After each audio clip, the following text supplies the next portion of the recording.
Tonight, we have Dr. Andrew Schwarz from Louisiana State University. We're here to talk about AI. Of course, we're both LSU Tigers. I met you. You were my professor back in the day in the MBA program, actually my first professor. And then now teaching alongside you in the school has just been, wonderful. Now we're doing this on the podcast. So what's going on? What are you doing right now? Thank you so much for having me, Jeremy. I love the podcast. I love what you're doing here. So it's actually kind of interesting to watch the world go full circle. I had you in class, and now here we are working alongside one another. I love to see when the student becomes even bigger than the professor himself. So I love the success that you're having. It's really cool to see. Well, thank you. There's so much exciting happening in the world around us, right, with AI. And, it really feels like sometimes for the past 3 years that things are just changing in these amazing ways, but it feels so much like it's happening so quickly. And I think that's what we're seeing in the challenge in business as well as higher education. So at LSU, what we're trying to do specifically in the college is try to figure out, what does this new world look like? What does it mean? So I've been a professor for 22 years. I've been studying AI actually for almost 30 years. So I've been studying it for a while. And really, this is the moment, right, that we've been looking at, because it really grew out of the labs and universities and some of the procedures and approaches that we're using to AI today. So really, I think one of the cool things is starting to see how tech transfer can work in real time, how university research can really propel commercialization, which is an interesting kind of thing to think about. But within the college, what we're trying to figure out is, how do you teach students for a world of uncertainty where we don't know how this will unfold, but yet we still have to prepare them for the future of jobs, to which some of those jobs may not exist, or if they do, they're going to exist in a completely different way than we know it today. It's completely different than it used to be when it comes to training students in this new world. So when did all of this really start to get the attention of university leadership? Because I know we heard AI 4, 5, 6 years ago, and it was kind of, sprinkled in the news, and all of a sudden you'd hear some major story or people talk about killer robots or, whatever, or there's some big Hollywood blockbuster movie. When did it really start to ramp up and the university started making it an initiative across, various programs? It's actually kind of interesting. We know that when ChatGPT came about, from a research perspective, what's interesting is you look at how long it takes to acquire 1 million users. ChatGPT got to that million user base in 5 days. So there's this pent up demand for AI that came out. And after they came out, I'm sure like everybody else, I was on the download list, right? I was ready to go and had to wait in line. And so all of a sudden, when that started to unfold, that's when leadership started to kind of sit up and go, wait, this is kind of new. And how are we going to approach this? In the early parts of AI, just when a university, just like in businesses, we're all just trying to figure out, what does this look like? What does it mean? So if I were to characterize really the first year of AI after ChatGPT, it was this cloud of uncertainty, which is, what is it? How does it work? And what does it mean? Really, the past year has been about moving from exploration to actually incorporating it into not only the classroom, but inside of organizations. So it's integration is really the phase we're in right now. But we're starting to see the cracks, right? We're starting to see the problems of AI and the limitations of AI. So we're trying to figure out, all right, so given the limitations, how does this then change the future trajectory of AI? And I know we're going to touch on a lot of these things, but if we think about it, 2 or 3.5 years ago, really AI wasn't on the radar screen of most companies. And it certainly was on the radar screen of most universities. I can say at LSU, we're a bit different. I know that you went through the MBA program too as well. And we have an emerging technology concentration. And we've been teaching AI for business for 5 to 6 years at this point. So it was not new. We foresaw it coming, but none of us could foresee the rate and the adoption that we have seen over the past 3 years. So do you think people are kind of learning as they're going when all these new advancements come out? I know that there seems like there's a different app every day with AI, but how do you know, kind of where to direct your compass? How are you trying to adapt to maybe some news article or some new technology that then disrupts what you've already started to implement? What are some of those challenges? Absolutely. I'm going to tell you a little story that I think kind of talks about how most companies struggle with AI. So I've been a professor at LSU for 22 years. During my time here, I went through a divorce. I got remarried, ended up moving. And so I met a new wife, and we now have 4 kids in a blended family. So about 3 or 4 years ago, before AI, we decided to do what every blended family loves to do, the great American road trip. So we decided to go to rural Arkansas to go canoeing. So I have 3 kids. She's got 1. So we're walking up to the canoe. I put my boys in one canoe. I put my wife and stepdaughter in another canoe, and I was with my daughter at the time. So as we're getting in the canoes, my wife leans over and says, "By the way, I've never been canoeing before." I thought, in the weeks of planning, you could have foretold me this one, right? So we get in the canoes and we take off, and my sons are way far ahead. They're taking off. My stepdaughter, and my wife are literally in the back going in circles. They couldn't figure out how to paddle off the flies, right? And you're like, well, what does this have to do with the question that Jeremy asked? No, it's good. It's good. I think a lot of companies were like that. AI came out and they took off, and they were paddling and paddling and paddling and gaining market share and getting the penetration. Somewhere in the back, kind of going in circles. The end of the day, do you know who finished first in the 5 mile run? My wife and stepdaughter. They figured it out. My son faded. So my point is, no matter where you are in AI in the journey, it doesn't matter where you are today. It doesn't matter where you started. It just matters on where you're going.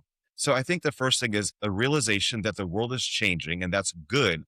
But don't be scared when you see what everyone else is doing or putting the gold parts there. So where do you start? You start small. Find those small use cases where there's a demonstrable ROI, where there's a clear sense of data, and you can really deliver a quick win for the company that you're working for. And then what you do is you leverage the findings from that small pilot to build out the infrastructure to really take that enterprise wide. I can recount a story to help you with this as an example. Oil and gas executive was struggling to get acquisition of AI because his CIO basically said, we have no money for that because we don't see the ROI. So he said, fine, I want to find a use case. The head of the division went out and he figured out that the use case he should use was his pumps.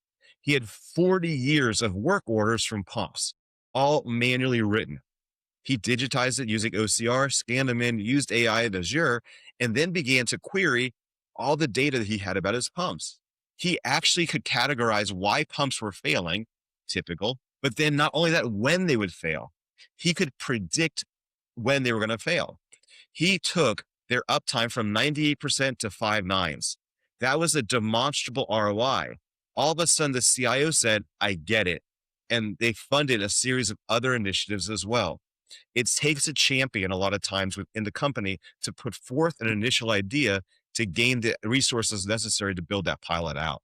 Some of these companies that I've either read about or the experience that I see on a daily basis, it's like going into a dark forest and you're worried about some giant bear coming out of nowhere to attack you.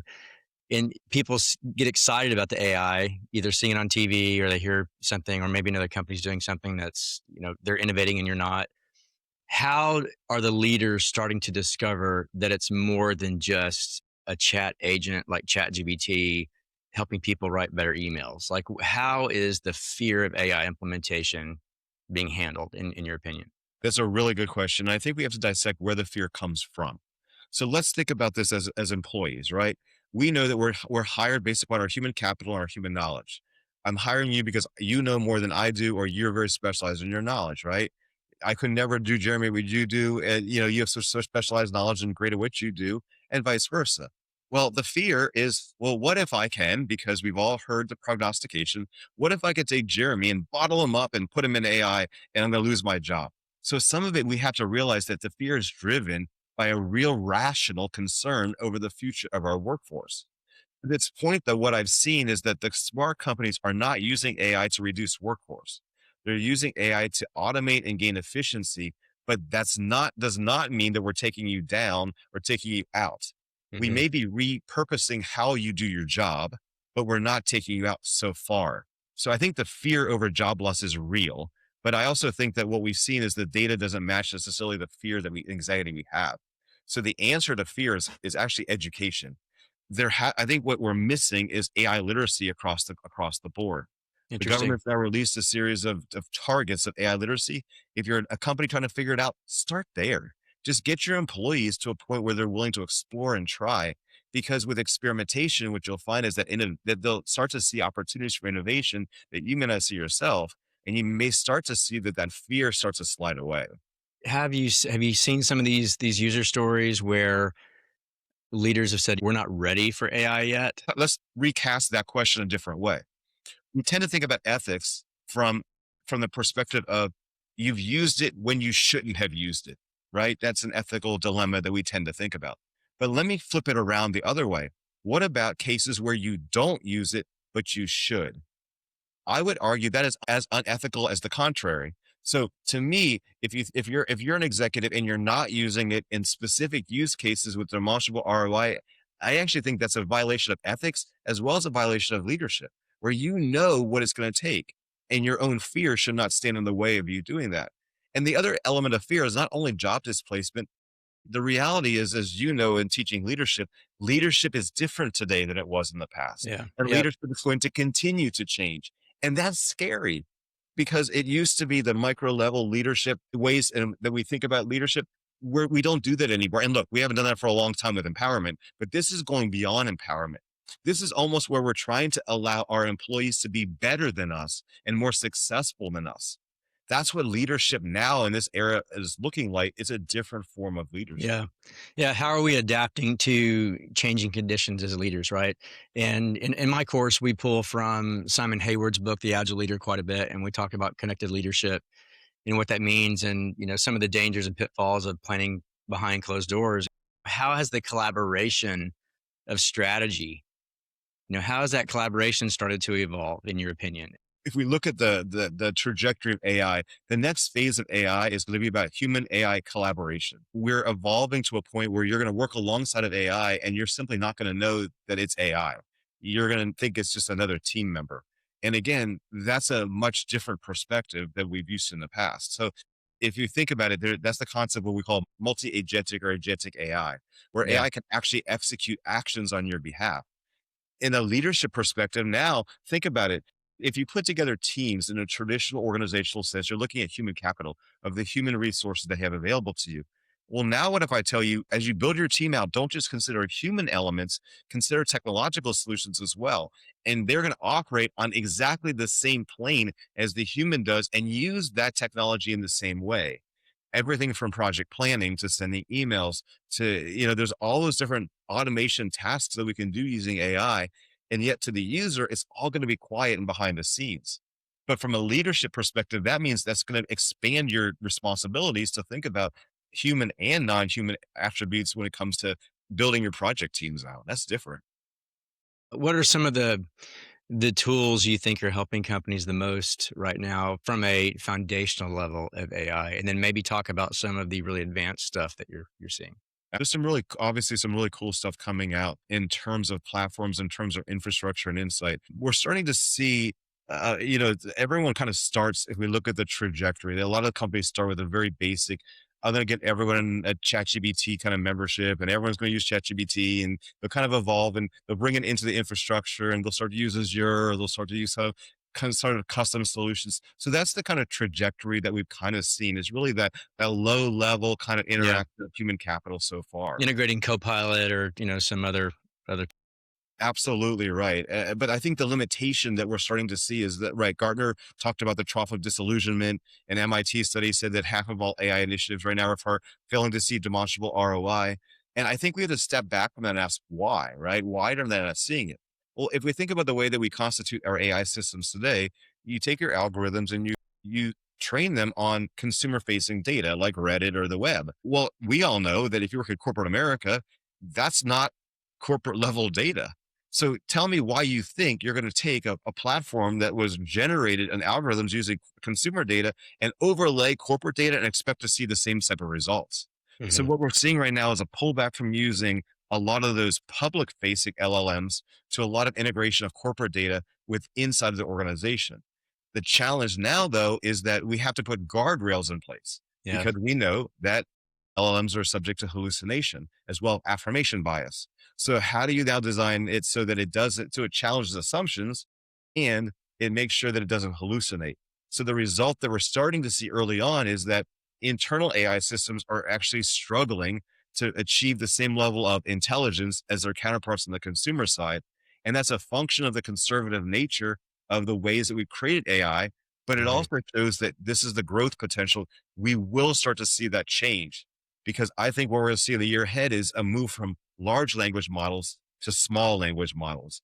much more succinct language models that are focused on specific use cases or specific contexts. Yeah, I like to refer to it often as the AI handcuffs. In a company where they've implemented a particular technology, it's like having an Olympian sprinter, but you've got them, running in clogs or something, right? Just slowing Absolutely. down. So the guardrails that the companies are putting on, what are some of the problems that could arise with some of that? And I'm increasingly concerned with affirmation bias, where AI is just programmed to affirm what we're already doing as being the right thing, as opposed right. to Oh, good job. Yeah, that's fantastic. You're thinking about that. Yeah, very, very uplifting response. You're like, wait, this absolutely. isn't, doesn't sound right. There's got to be a problem here. Yeah. Absolutely right. And I'll give you a story. So it's funny, you'll say, well, Schwartz, you've been working on AI for 30 years. I'm sure all your house is all in, right? My wife just downloaded ChatGPT for the first time about 6 weeks ago. It took me this long in my own house to get my own wife on ChatGPT. And the reason why is because I got tired of sharing my account with her because she bakes sourdough bread, right? My ChatGPT was all sourdough bread and AI, and it didn't work very well. So I'm like, you need your own, right? So just an example of affirmation bias. She was baking a bread last night, and it wasn't rising, and she kept asking Chuck, which is what she calls ChatGPT, what's wrong? And all he kept saying was, "You're doing right, you're doing right." And she kept saying, "I'm not doing right. My sourdough is not lifting." And so I'm in the bedroom hearing her fight with Chuck, right? And if we think about it, that affirmation bias, we try to eliminate it because we want to challenge our assumptions. But Yeah. how far do you go with that? And that's a Yeah. challenge, right? Inside the organization. There was a study from Academy of Management that said that new product development teams struggle with with new products at the same rate as ChatGPT does. It's just better at being creative. Well, that's true, but it's not contextual. I can say all day long what your organization should do, but only you know your company. And Hmm. that contextualization is so important with AI. So I Hmm. think one of the areas that there's a struggle right now is that contextualization and making sure that we're leveraging AI and then keeping the human in the loop. Because I don't think we should ever forget that the human should be in the loop in this process.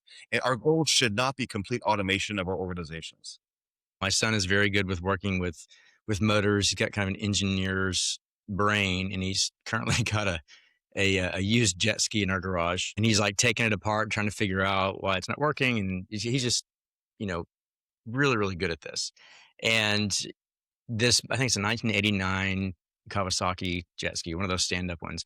And you can take a picture of the image and throw that into AI, and it starts to break down, not only giving you the model number and when it was built and all that, which is incredible, but then it helps you problem solve.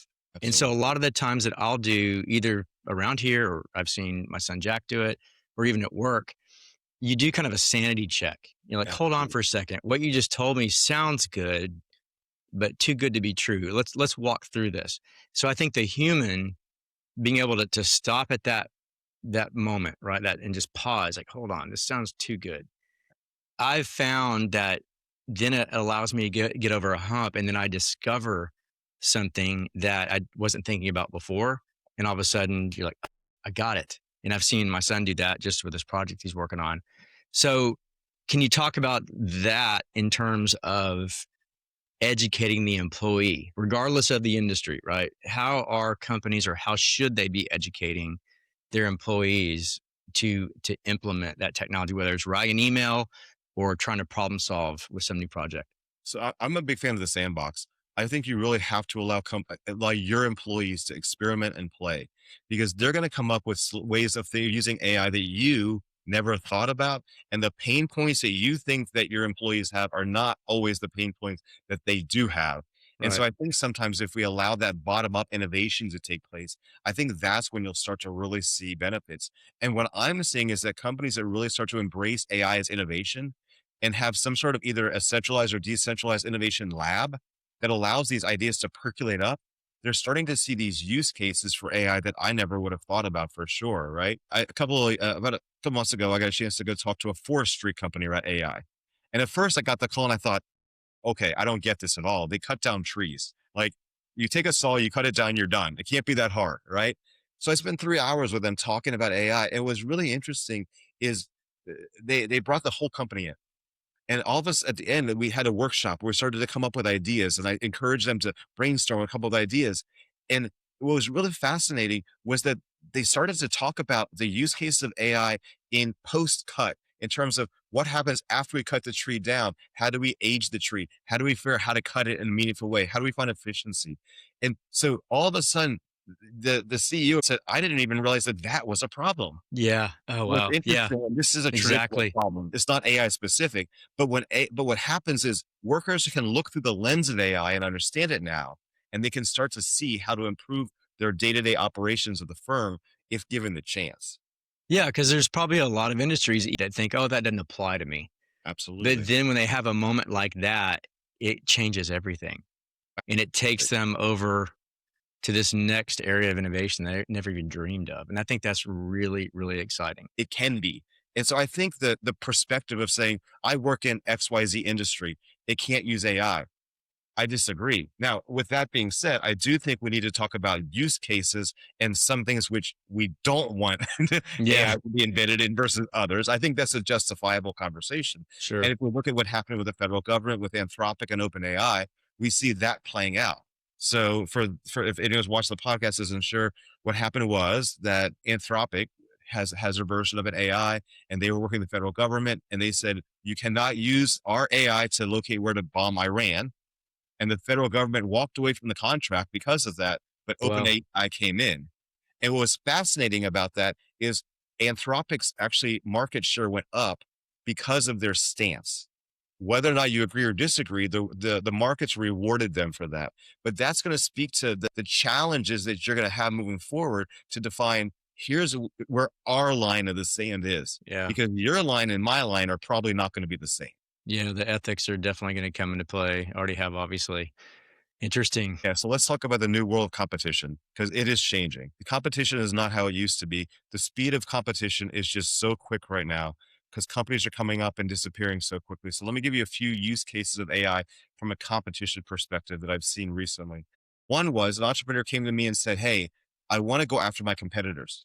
Okay, you're like every other business person. What do you want to do different? And he said, I want to use AI to reverse engineer their platforms. Sure enough. So we're using Claude Codex to basically log into the competitor's website, understand the features that are being offered by the competitor, reverse engineering the entire thing using AI, and we're going to build competitive platforms against the current entrenched provider by becoming a low cost provider because we let them do all the work beforehand. We just reverse engineered it. Now, some of you may go, well, is that ethical or not? This is business. And this is how business is going to be, is continuing to be done as we move forward. So you can start to see that the way we compete is going to be dramatically different than it was before because you're subject to so much more competition. Another example. So I work with a company that does personalization. So for example, you go onto Facebook, you get an ad for a hat for your company or whatever, and you order it. He's the drop ship company behind the scenes. So that Facebook company is just a pass through. They pass the order through to him. He delivers it and drop ship. Well, he's always been a back end provider. Well, last week he and I started talking. Well, maybe you shouldn't be only a back end provider. Maybe you actually should be front and back end. Maybe you should spin up AI shops to compete with the shops that you're now drop shipping for because your margins are not going to be trimmed anymore by that front end. So we're Hmm. devising an AI system that looks at his front end partners to figure out which is successful, do a demographic analysis within Facebook, and dynamically spin up Facebook stores using AI in real time based upon demographics to sell through those hats targeted to specifically to Dr. Schwarz, who lives in Baton Rouge, Louisiana, who's 50 years old. So we can target those micro level things now using AI, and he's going to become a competitor to his own Yeah. distribution channel. Oh, that's Wow, incredible. this is different When, times.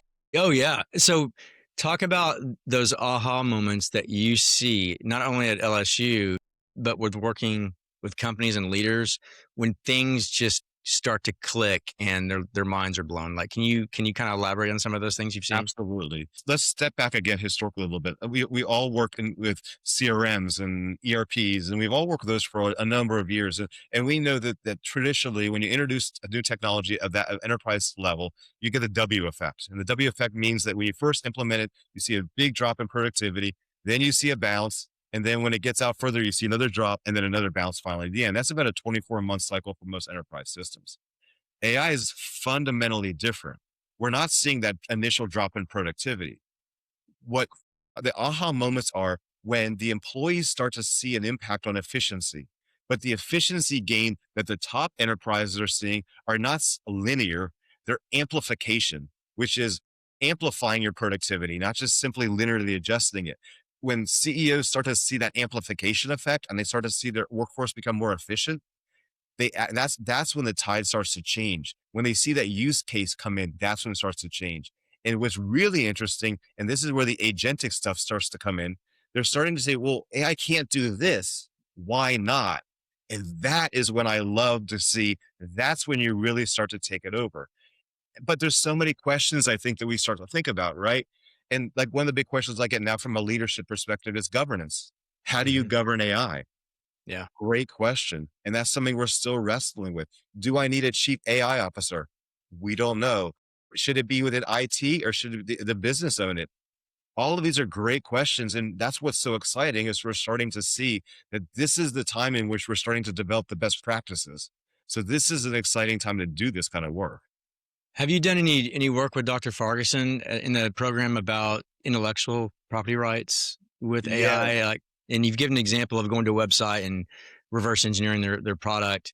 How is that going to come into play? And because I know that is a huge concern absolutely. It across the is. And, board. and, and IP issues around tech have been a big issue. And Dr. Ferguson is far more advanced than I am in this area. But I will say that there is a lot of concern, right? We saw Anthropic try to basically go to bookstores and get books as a source of data. And the judge slapped them back and said, no, no, no, no. They argue fair use. But I think that we are going to start to see questions around IP and copyright protection as well. The Trump administration did outline a series of principles when it comes to AI. And there's a lot of us who are really concerned because intellectual property and copyright protection were not included in that initial draft of what came out. So I'm hopeful that the guidelines will be revised to include that because I think IP and copyright is huge, especially like when it comes to things like deep fakes. I'm worried about our kids. Yeah. Beyond companies, talk Absolutely. about AI impacting families. And Absolutely. I know we're kind of switching gears here, but it's a huge concern for me because one, I've seen the deep fake technology live and it's mind blowing. And I've seen versions where you can see the artifacting and it's very obvious that it's fake. And I've also seen the ones that look like it's you and, both of us talking. It's really just put me at a loss for words sometimes looking at that technology and how quickly it's advancing. So let's go into AI and families and maybe some of the quote unquote fears and the things we're scared of when it comes to Absolutely. what's happening. So I think we have to recognize, first of all, that the way in which we're acquiring information is fundamentally different than at any other time in history. Think about, I mean, you and I are, a little older. So like we lived under encyclopedias and the libraries. And, I asked students now what the Dewey Decimal System is and they kind of stare at me. They have no idea what that is, right? I don't think most of them have set foot in a library. So they're acquiring information differently, right? And that has implications. So I have four kids, 21, 18, and two 16-year-old girls. My now 60-year-old, when she was 14, looked at me and said, Dad, I don't need Google anymore. I just use ChatGPT. Okay, SEO great. poisoning. Yeah. Yeah. We need to talk then, because now we need to talk about how do you think about information sources? How do you find and make sure that that source is legitimate? And look, Hmm. we've done this before with Wikipedia and everything else, but this is different because we're consolidating information together. And so we need to talk about the process of information discovery and what does it mean? And how do I make sure that that's a good source and that's reputable or not reputable? So that's definitely one component of it. But the other component is the application of it, right? So let's think about as a student, you write a paper, you submit the paper, and we now have AI detectors to detect whether or not AI wrote it or not. The truth, AI detectors cannot detect AI. They cannot. So all of a student upload a paper and it'll say 100% written by AI. I can't prove that. I Right. can't disprove that. So as an instructor, what do I do? So what that means is we have to think about as an instructor, as a teacher, as an educator, how do we educate in this new world where plagiarism can be rampant? My own Yeah. stepdaughter came home one day and said, Mr. Andrew, I have a problem. I said, what's wrong? She said, my teacher accused me of using AI for my essay. Well, if despite the fact of what you think about me, now you know about my wife's slow adoption of AI, we have talks every night around this is where you're allowed to use AI and not. We have those conversations. And so my kids know school is off limits.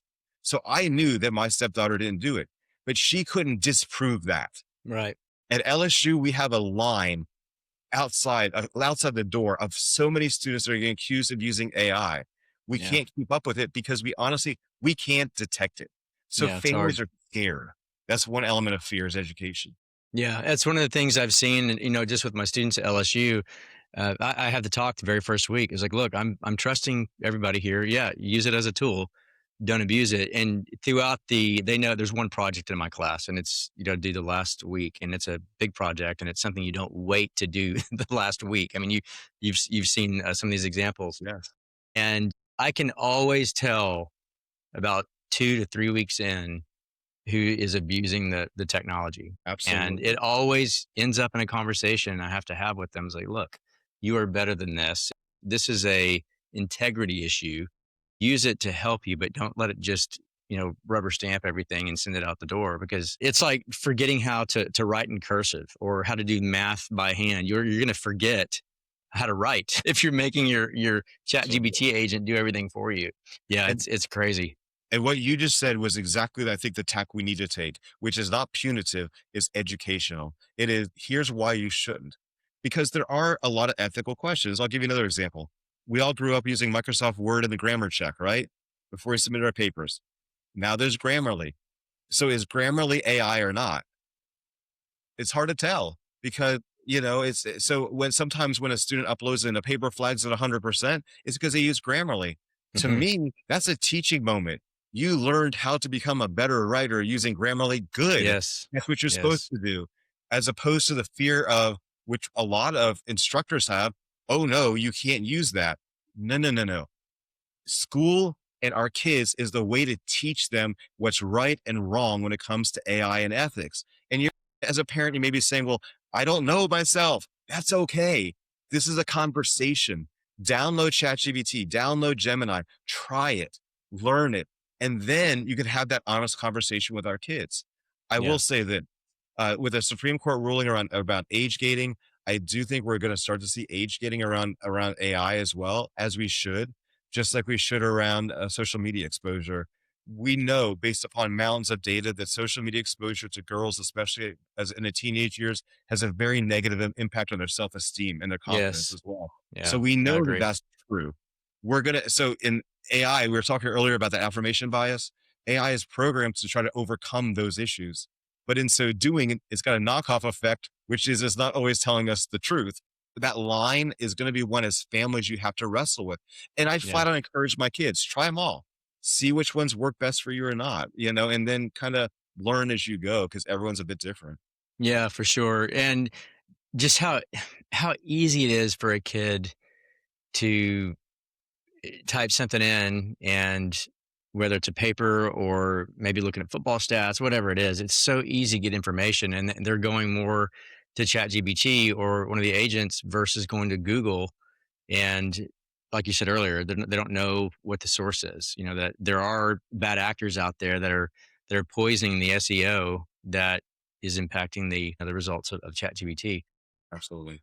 Let's kind of shift gear to some of the visual elements of AI that you're seeing. What are some of your thoughts on the deepfake stuff that's happening? But also, I'm a huge fan of Grok Imagine and Grok in general, and I've kind of done some similar things with Runway ML, and then obviously ChatGPT.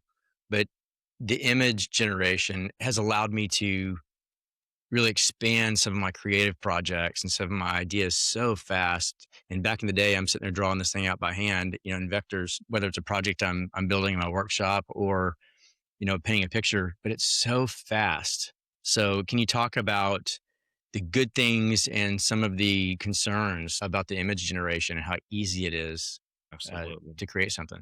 So I'm concerned about the role of, or I really am concerned about misinformation. Yeah. Look, we've been concerned about misinformation for a long time, so this is not necessarily new. But we also know that people tend to go into information cocoons.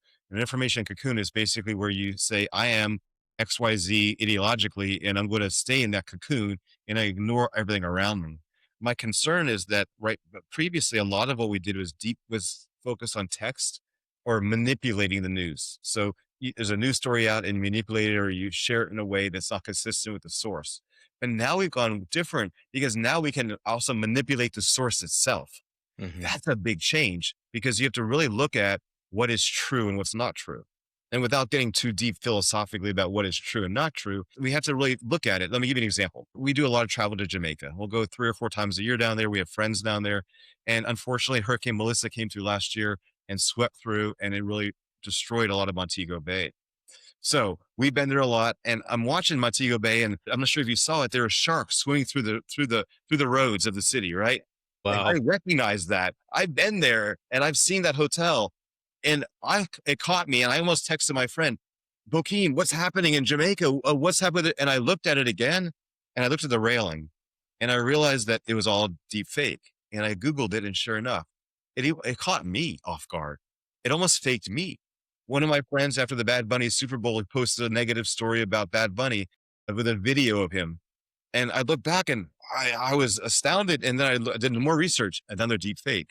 So my concern is that we're going to get more entrenched in these cocoons where, unfortunately, our ideology will actually divide us further than we already have, Yeah. rather than do what we should do, which is bring us back together. Because innately, there's more that unites us than divides us as humans. But yet, I'm concerned that the divisiveness will actually be exacerbated by this perpetuation of deep fakes, not to mention the role of deep fakes in porn and, for our sake of our kids and Yeah. blackmailing as well. Yeah. Absolutely. It's so scary.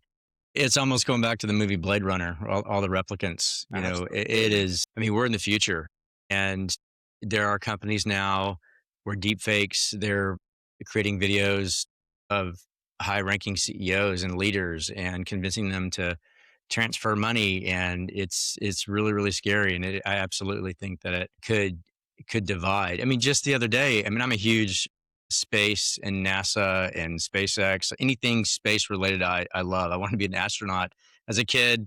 I met the wife of the pilot that died in the Challenger disaster years ago as a kid, and I've always been around space and just being interested in everything. But just the other day, there were images floating around and conversations about how the launch was fake, and then somebody was talking about um, the video from the airplane window where you could see, and there were several of them of the rocket going up, Artemis 2. And I was talking to an individual about parallax, explaining going down the road in your car, things are flying by your window. There's no reference outside that window. And so it was just this ridiculous conversation. And I was kind of seeing this happen also on social media of everything being faked about this launch. And then now there's images of Earth, the blue marble as they're getting closer to the moon, and I've seen that. So, what do you predict? What's going to happen there now that these images are getting so good? There's no artifact; it's perfect. So this really speaks to the need for legislation, right? That we really need to legislate some of these to protect ourselves as consumers and protect our own personal data. So if we think about ourselves, right, in the physical being, you can create a digital version of yourself. It's called a digital twin, right? It's like your own avatar. Well, who owns the right to the digital representation of yourself? The answer, legally, we don't know. So legally, if you're on that public street and someone captures you and creates a digital version of you, you really don't have any way of getting back your own version of yourself.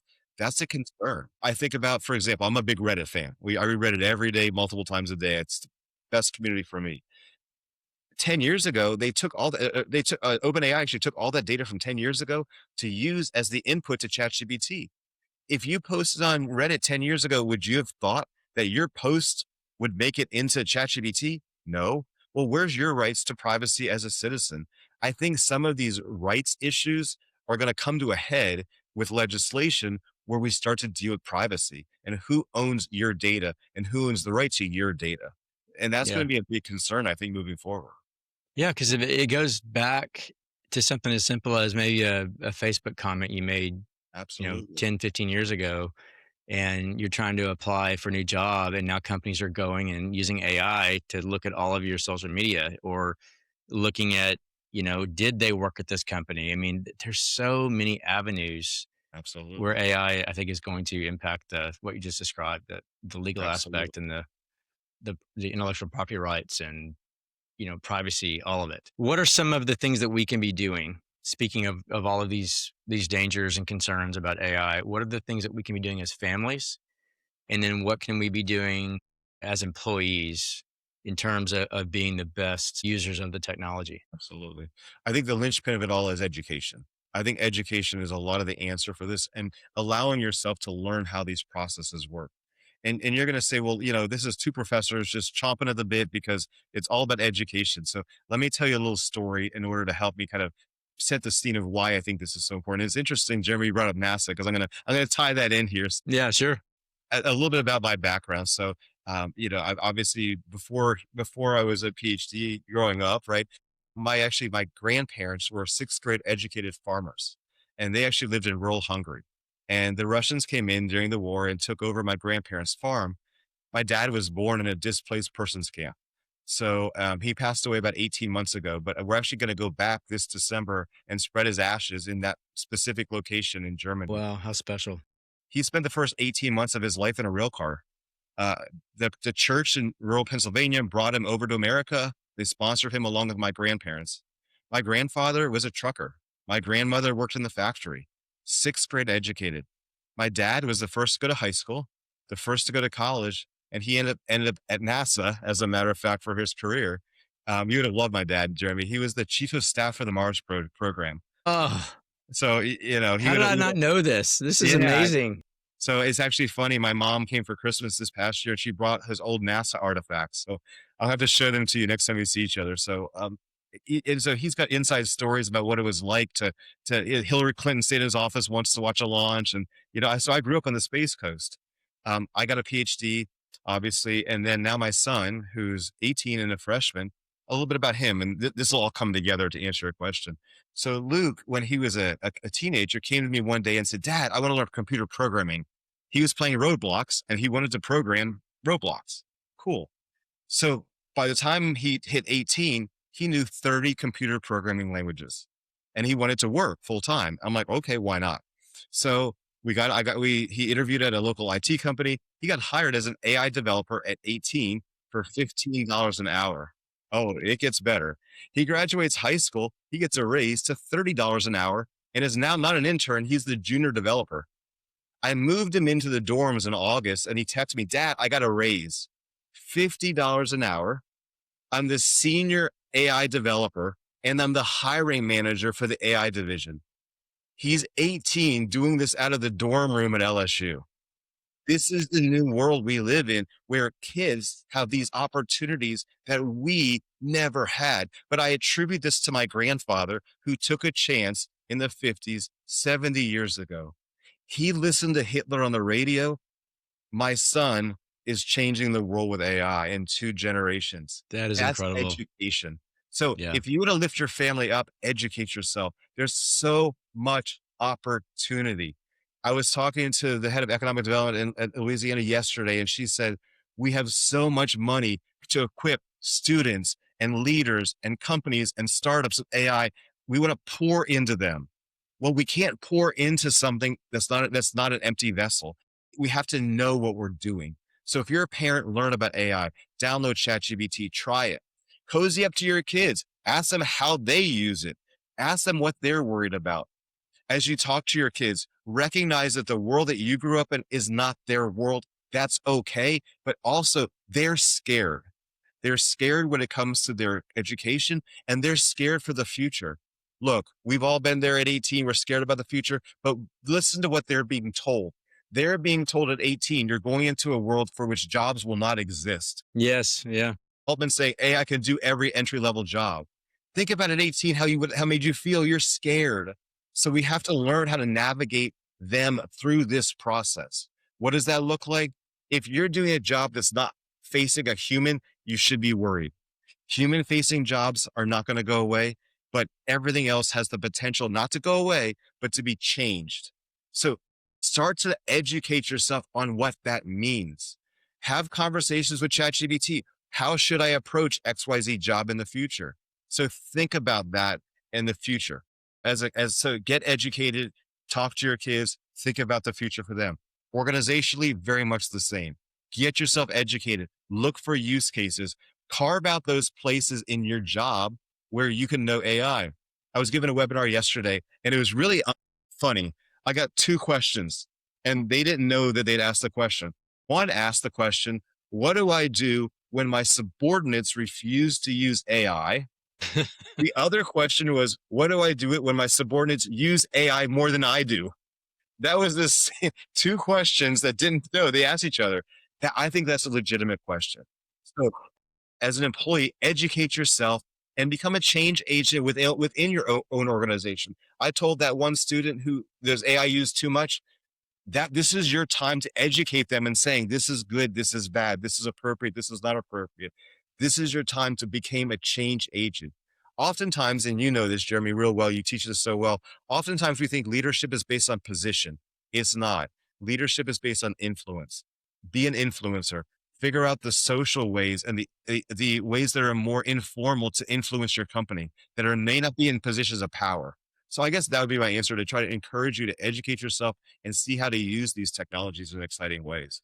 Yeah, and I love that because I'm all about that pragmatic approach to business leadership. Get out there and use it, test it. If it doesn't work, pivot, do it a different way, right? Absolutely. One message though that I do want to really harp on as we talk about this element is this. AI feels scary and it feels like it's automating everything, but really think about your life in a moment. What if I asked you right now, close your eyes and imagine the best sunset you've ever seen? You could do it. I know we all can do it, right? Mine is Negril, Jamaica. I was sitting on the beach with Jamaica. My wife was by my side. The sky was pink and it had this amazing glow to it. And I looked to her and told her literally, this was last August, as much as I do AI can't tell me how to make me feel at this moment. This is a human moment. Jeremy, you and I talking back and forth. This is not two avatars. We did not use Notebook LLM to create our this is two humans who respect each other, who Yeah. are here for one another, who know each other's families, who are really there for each other. Let's think about AI not from being a fear, but from being a tool. And that tool can maybe make us more human because it can take away the drudgery and allow us to have true human interaction with one another. And ultimately, isn't that all what we want? Is true humanness. So I think AI can enable that in a kind of exciting kind of a way. Yeah, and I love that because we spend so much time doing mundane, repetitive, and just inefficient work, and it takes away from those special moments like that. Or Absolutely. playing a guitar, or Yeah, going and singing in a band, or going to a museum and appreciating a painting, from the 1800s. I mean, any of that, uh, is that human connection, that element. And if we can eliminate some of that mundane with AI, I'm all for it. That's absolutely. seems like a no brainer. And the irony is that morning, we were at that same beach. And I did what I'm sure no one in your audience does, right? We were on the beach and I pulled my phone up to do my email, right? And my wife chastised me, like, you're on vacation. And I kept telling her, no, I have to do my email now because when I get home, it'll be crazy. And she turned to me and said, you use AI. Why aren't you using AI to do that for you?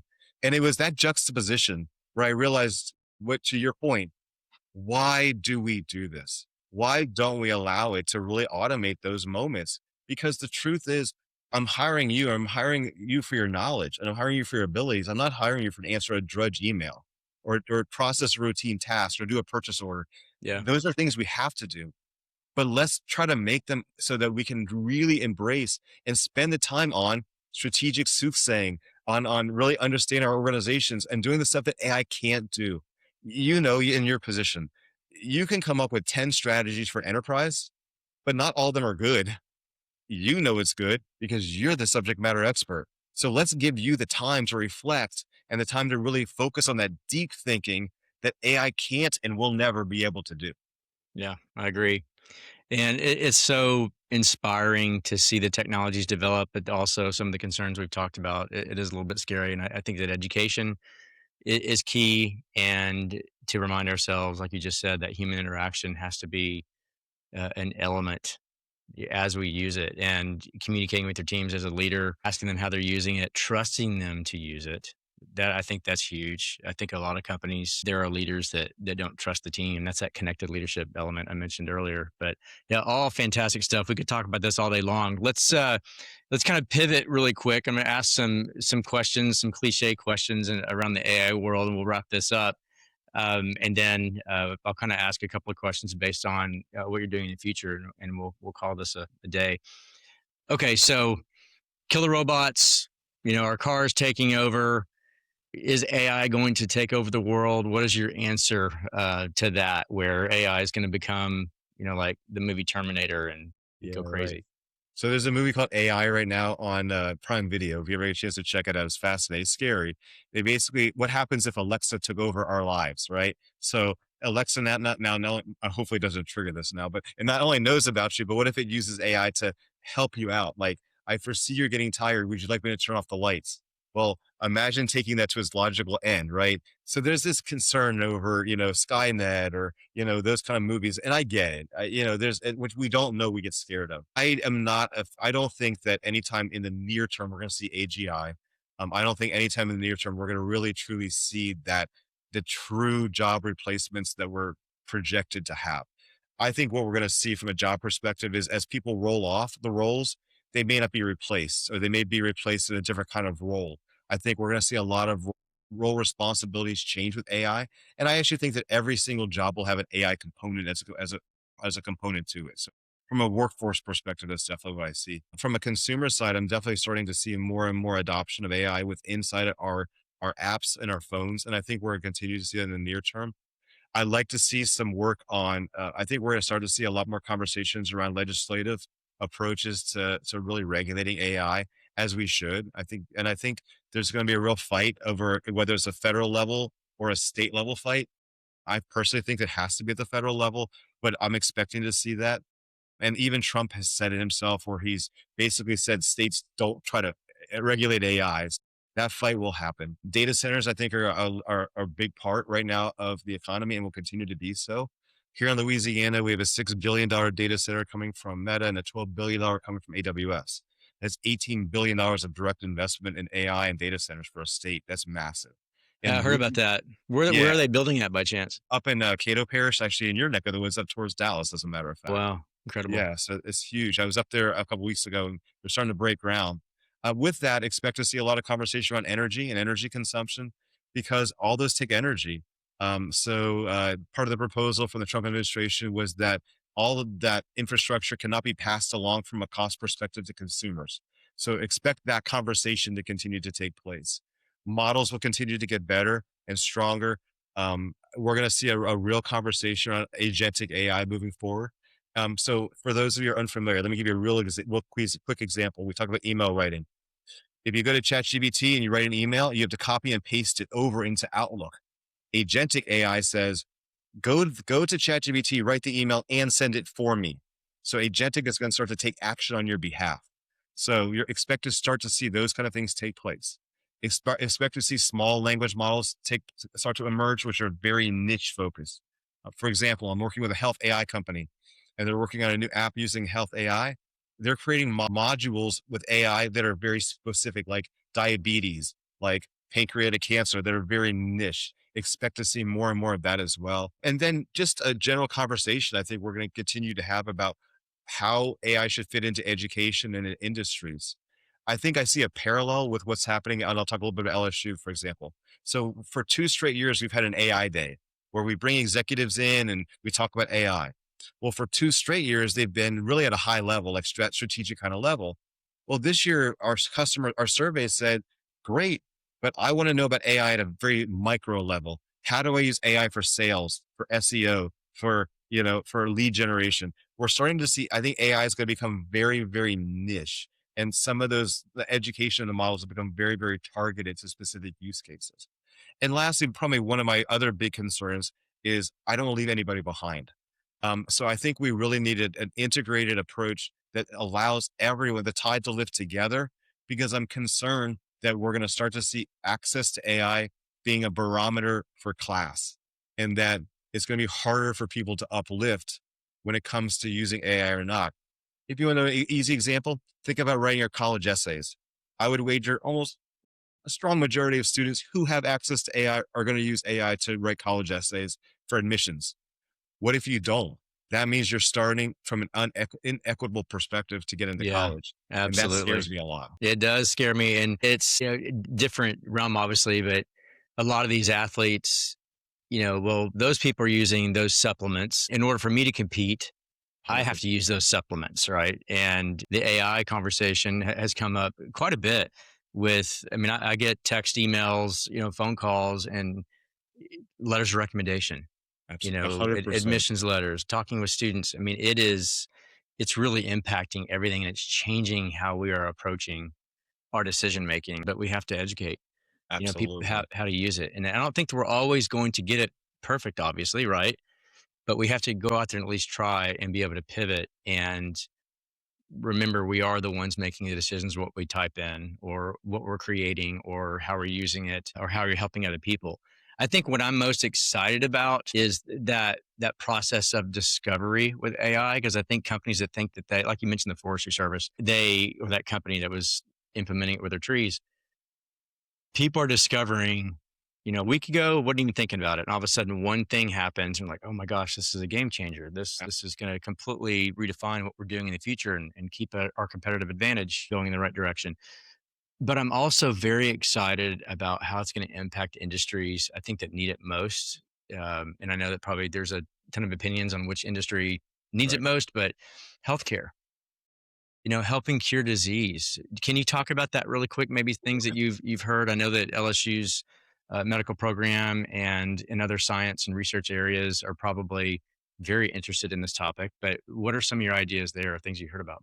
So I'm doing a lot of work around the delivery of healthcare, not necessarily on the back end kind of diagnostic kind of areas, but I will say that a number of years ago, there was a computer science professor who actually used AI to look at cancer and cancer drugs. And he actually generated more possible leads for the creation of cancer drugs than they had in the history before that, just using AI and using new insights. So we're starting to see some really, really cool developments. What I'm really focusing on is actually the front end side, which is your interaction with your doctor. One of the big issues that I have is we all are so used to EMRs, right? And you have you'll have Epic and you'll have Cerner, and then you'll have a one-off from some other random doctor, right? And yet you still go to the doctor and have to fill out the clipboard. The clipboard's got to go away, right? We have to go away. We have this digital. So we're working on an AI solution that uses APIs from all those providers that aggregates your data together, and then you use a ChatGPT interface to begin to ask questions about it. But then behind the scenes is taking those diabetes and all those very specialized niche LLMs, and it's taking what it knows about the progression of the illness and contextualizing it with your specific lab results because it knows about you. And then you can begin, has my blood pressure increase or decrease? How has, and putting our wearable data in there too, how has this antibiotic affected me? And then we're using AI to begin to actually manage your own health better. So I think what we're going to start to see is a move in that direction. And if you look at Apple Health and all that, they're leaning into that kind of direction, which is using AI and data to make us a lot more effective. And like Quora and the Rings and all them are moving us in that direction as well. Elon Musk was talking about how it's going to completely upend healthcare in the future and surgeons and doctors. And I don't go it's, that far. I it's, I think there's limits. So I I do don't. too. I Right, do too. But it's very interesting that it's even being talked about, right? And there's things 100%. about investing in money. Don't worry about putting your money away and saving money. AI is going to be able to solve these issues in the future. There's just so much to it, and it's scary and exciting at the same time. I would Hmm. love to continue this conversation. Maybe we do a round two. Love to. AI, thank you. And this has been amazing. What last piece of top of mind AI research or advice do you have for our audience, or maybe something that LSU is doing to keep driving the innovation curve in this arena? Yeah, I think the big thing is really recognize that this is not a little shift. This is a systemic shift. So this is really the fourth big economic shift that's happened in the history of the country. Don't mitigate the potential impact it's going to have. So the takeaway is a question to your listeners. This is a systemic change, and history is going to look back to how you acted in this moment. So think about it. How are you going to act? Are you going to respond out of fear and shrink back? Are you going to approach this with education and learn and grow? And what are you going to do about those who could be left behind? Because I think the world will judge us for how we act now. For me, I want the tide to rise, and I want to work together with industry, education, government, nonprofits. Let's do what we can to set our state and our country up for success. That's going to require an integrated solution that's going to cross industries, cross sectors, and cross leadership approaches. So I'm excited about the new world, but we have to really think about how we're going to respond. And every one of your listeners has a responsibility to respond. The question is, how do you want to do it? Yeah, well, that's good stuff. I love it. And let's have another episode in the future and we'll keep this going. And I think a lot of people would be interested. Thanks, And I Jeremy. hope this has been insightful for everybody. And Dr. Schwarz, thank you for doing this. And I always love talking with you in general. Yeah. And I'll be at graduation in May, and we'll have to connect and keep doing the good work. Thanks, bud. Appreciate it. Thank you. Go Tigers.